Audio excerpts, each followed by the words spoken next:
Break के बाद एक बार फिर आप सभी का स्वागत है। और देश ने नक्सल मुक्त भारत का मिशन पूरा कर लिया है। झारखंड जैसे जनजातीय बाहुल्य राज्यों में नक्सलवाद के अस्त होने से अब यहां के लोगों में विकास की नई उम्मीद जगी है। राज्य में जहां एक दशक में 200 से अधिक नक्सली ढेर किए गए, वहीं हजारों की गिरफ्तारी हुई और हजारों ने हथियार डालकर मुख्य धारा को चुना। देखिए झारखंड से दिवाकर कुमार की ये ग्राउंड रिपोर्ट।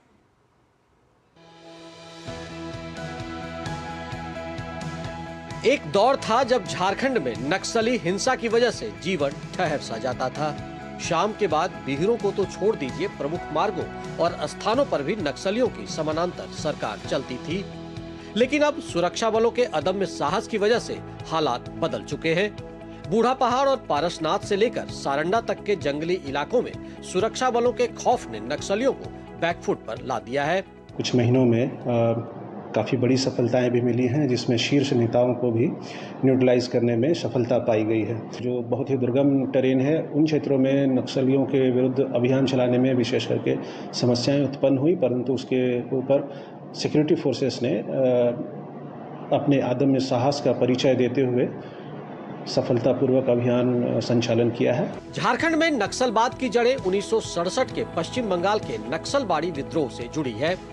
70 के दशक में अविभाजित बिहार के पलामू और गिरिडीह जैसे इलाके में जल जंगल जमीन की लड़ाई के नाम पर इस राष्ट्र विरोधी विचारधारा ने पैर पसारे।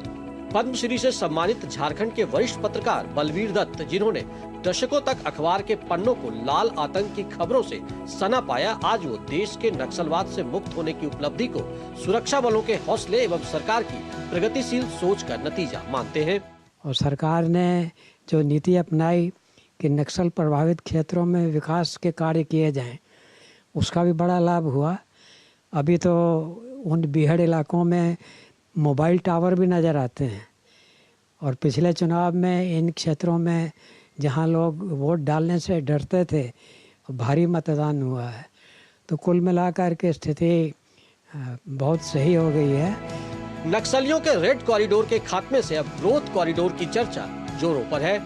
पिछले कई सालों से नक्सलवाद झारखंड में शून्य की तरफ बढ़ रहा है और ऐसे में झारखंड में जो संभावनाएं हैं, चाहे वो आप खनन की जो है बातें हम लोग करें, खनिज संपदा आधारित उद्योग की बात करें, पर्यटन की बात करें, और ऐसे तमाम परिवेश जो आज किसी भी राज्य को विकसित करने की दिशा में कामयाब होते हैं, ये सब गत सालों से जो रुका हुआ था, अब जो है झारखंड अग्रसर हो रहा है। लाल आतंक के खात्मे ने हर किसी का हौसला बढ़ाया है।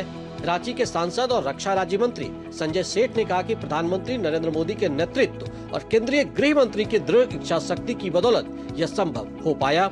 स्थिति इतनी भयानक होती थी, 5 बजे के बाद समझो सूर्यास्त हुआ और कहीं आवागमन पूरी तरह बंद हो जाता था। इतनी स्थिति खराब थी। जब आप देखो अखबारों में आता था आज झारखंड की नक्सली बंदी 3 दिन के लिए, गांव तो छोड़ दो, शहर की दुकानें बंद होती थी। और यह प्रधानमंत्री नरेंद्र मोदी जी का और गृह मंत्री जी का आभार है कि आज झारखंड सहित पूरे देश के अंदर नक्सलवाद अंतिम सांसें ले चुका है। आज झारखंड के उन इलाकों में सड़क बन रहे हैं, स्कूल और अस्पताल खुल रहे हैं जहां कभी बारूद की गंध होती थी। नक्सलियों के बंदूक की आवाज अब झारखंड के जंगलों में खामोश हो रही है और उसकी जगह विकास और शोर सुनाई दे रहा है। 2026 का सूरज झारखंड के लिए एक नई उम्मीद और शांति लेकर आया है। झारखंड, जिसे कभी लाल गलियारे का हृदय कहा जाता था, वहां के मानचित्र से लाल धब्बों का मिटना लोकतंत्र की बड़ी जीत है। रांची से डीडी न्यूज के लिए दिलीप बैनर्जी, विजेंद्र तिवारी और सौरभ के साथ मैं दिवाकर कुमार। और यहां रुकेंगे एक ब्रेक के लिए।